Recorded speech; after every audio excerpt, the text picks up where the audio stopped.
My name is Randall Hitt, and my title is Chief Engagement Officer of Roof Above. Engagement is really overseeing volunteers, dealing with community education, dealing with advocacy in the community around our work, which of course just boils down to a mission of ending homelessness one life at a time.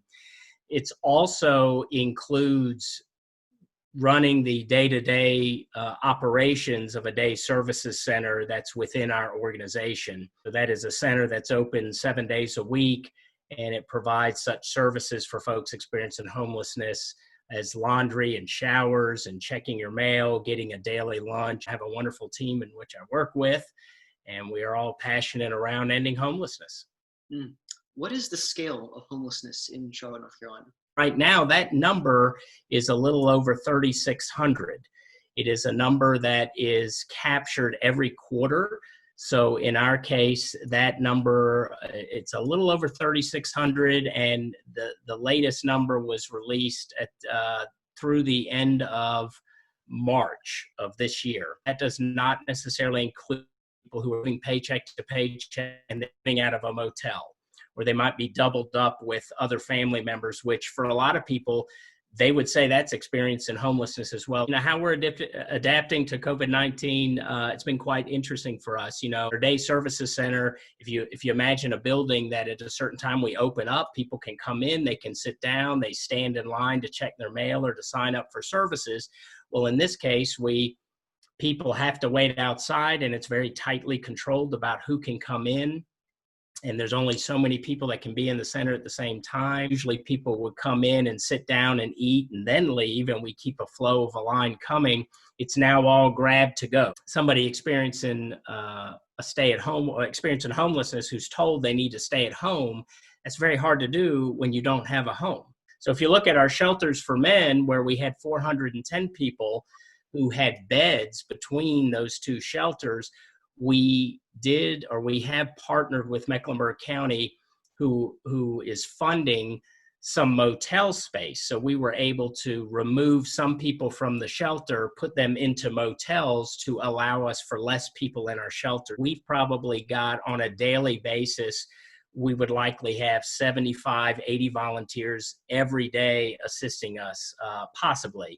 And that includes, at our day services center, we have people who usually are the ones that are running the center. So if people ask, well, what do you mean by that? It means they're at the front desk, they're doing the laundry, they're signing people up for showers, they're checking people's mail as staff works around them.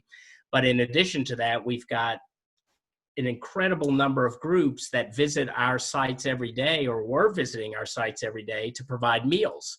So they would bring the lunch to the daily soup kitchen that we have at the center. Maybe they would provide drinks. At our shelters for men, they might be serving or bringing lunch, and they'd be doing that for dinner as well. So in mid-March, when the COVID-19 crisis really descended upon us, we suspended all of our volunteer engagement out of the concern for health and safety for everybody. So it meant that we had to provide all of that more or less in-house. Folks experiencing homelessness, particularly street homelessness, has been increasing over the last 12 to 18 months. And at some level, or what COVID-19 did was just make that much more visible. Can the people whom you support as Roof Above, can they get proper medical assistance? Well, getting healthcare and the right healthcare and is difficult for anyone experiencing homelessness. It is definitely aggravated by COVID-19 on what you can access. At our shelter and at our day services center, we have a nurse that visits twice a week at each location. I would say that being tested for COVID-19 is certainly much less accessible, I would say, for somebody experiencing homelessness than maybe someone who has means to get that. But even there, I know there's been debate and dialogue around how much testing is available and who's actually getting tested. So what I would say to folks that we serve, getting access to medical care, it continues to be a challenge simply because of the structure of the system. Do you think that there are certain other aspects of the pandemic that are affecting the people experiencing homeless, aside from the virus itself, like business closures, certain services being inaccessible? When you think about how our community has shut down, that includes a lot of services that individuals who experience homelessness would access. And that could be something as simple as the public library to use the computer. It could be the DMV to do something with their ID. It could be the Social Security office. It could be Department of Social Services. All of those agencies effectively shut down. It was already hard enough to navigate around getting the right services, and now it is completely aggravated. And you had mentioned, of course, employment. So many of our folks would be employed in the service industry, whether it's restaurants or other areas that are completely shut down. And once those hours are gone for those folks, so goes their paychecks. I would say the biggest challenge is the same challenge at some level that was pre-COVID, and that is finding safe, affordable, and appropriate housing for individuals. It is certainly aggravated by people who have lost their jobs and have absolutely no income. But one of our biggest challenges is how are we moving people into the right housing? How is the larger Charlotte community rallying around this cause? Our organization, as well as other organizations, have put together basic need items and in-kind contributions and things that we need, everything from food, such as our Operation Sandwich and bagged lunches, to tents and outdoor gear, to our continued hygiene items and things of that nature.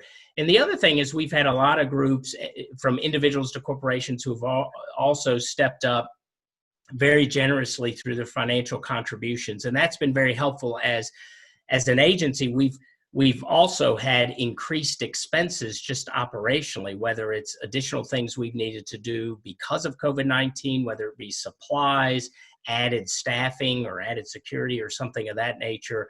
And the community has really stepped up. People have used this time, I think, to pause and reflect on priorities, what maybe needs to change in life. It has put a spotlight on things even more so that maybe should be changed. You have a city like Charlotte where there are a lot of people doing real well, and the economy's going well, and everybody wants to tell you how awesome the economy is. You can also kind of forget about what's maybe not working, and not just that, we've got people who are poor and homeless and hungry, more about what's systematically wrong or needs to be adjusted in our community that maybe would help to improve that situation. So I think that's part of what's happened over these last couple of months. And I totally get it. I'm in the boat too. I want things to get back to normal so we can go to sports games and kids can do things, and we don't have to worry about this social distancing. But it caused all of us to slow down because you had to. And when you had that kind of moment to reflect, I think you could start asking. I think businesses, nonprofits, individuals were able to say, well, we're going to get back to normal, but what the heck's normal going to look like? I think what we'd love to see is more affordability in housing. What that means is when we have a study with somebody that comes in and looks at our housing supply and what people make, that we wouldn't be at the bottom of the list nationally with our housing affordability, or we wouldn't have a study that would be put forward to us and say, hey, Charlotte, you've got 25,000, you got a shortage of 25,000 housing units for people who are on the lowest income scale in your community, meaning 30% or below AMI. When we look ahead and say, what would our utopia be in homelessness? Of course, we'd say it's completely ended. But I think what we'd love to see is that homelessness is brief, it's rare, and it's non-recurring. And if we could get to that statistically, I think we would feel really good. And statistically, that is not what the case is. It's not rare. It's often not brief. And we do find it's reoccurring. And so much of that is related to the housing piece. What I've said sometimes is we obviously love people who say, you know what, we need to do 500 sandwiches every week for Roof Above and their day services center. And that's wonderful. And we need that. But what I'd also like for someone to start asking themselves is, why do we need to make 500 sandwiches every week for Roof Above's Day Services Center. And why is there a need for that? And can something be changed so we don't have to be making 500 sandwiches a week? And the reason behind that is simply to get more toward the root causes and systemic change and what we should be doing as a community to make sure that everyone has access to safe, decent, and affordable housing. The ECHO Foundation was created by Nobel Peace Laureate Elie Wiesel and family therapist Stephanie Ansaldo to promote justice, tolerance, and humanity at home and abroad. Based in Charlotte, North Carolina, ECHO enlists notable humanitarians to inspire the next generation of humanitarians through student-led initiatives. For more information about the ECHO Foundation, visit www.echofoundation.org or follow our Facebook and Instagram pages.